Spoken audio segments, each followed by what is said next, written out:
Kalau Iran betul-betul berperang dengan US dan Israel, Malaysia akan rasa timbal besar. Dia bukan sekadar isu luar negara saja. First, apa yang akan berlaku, harga minyak ni akan naik melambung. Iran adalah antara pengeluar minyak terbesar dunia. Kalau perang meletus, lagi makin serius, Selat Hormuz, dia laluan 20% minyak dunia akan terganggu. Dan Malaysia walaupun pengeluar minyak tetapi terkesan sebab global oil price akan naik. Bila minyak dunia naik, harga petrol semula mungkin kekal sementara, tapi diesel dan kos logistik akan naik, harga barang pun naik.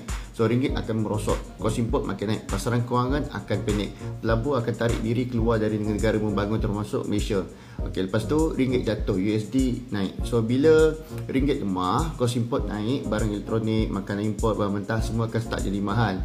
Ni apa yang akan berlaku, bursa saham Malaysia pun akan terganggu juga. Kalau perang jadi realiti, pelabur akan lari ke aset yang lebih selamat macam emas dan US bond.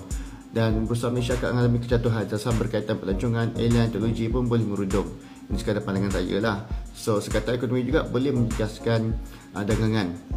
Sekadar ekonomi dia akan menjejaskan dagangan. So kalau US kenakan sekatan yang lebih besar terhadap Iran, Malaysia pun mungkin tak boleh buat dagangan atau terpaksi ke peraturan sekatan. Contoh macam Iran kan beli minyak sawit dari kita, mungkin akan terhenti. Itu kurangkan hasil ekspor negara. So keselamatan serantau akan jadi semakin tegang. Walaupun kita bukan negara yang terlibat, tapi konflik melibatkan Timur Tengah, negara Islam dan kuasa besar, Malaysia akan berdepan dengan tekanan diplomatik. Sentimen rakyat boleh jadi semakin tegang dan isu propaganda pun boleh terkesan. Ramai orang ingat kalau perang jauh tak ada kena-mengena dengan kita, tapi dunia sekarang kita saling bergantung.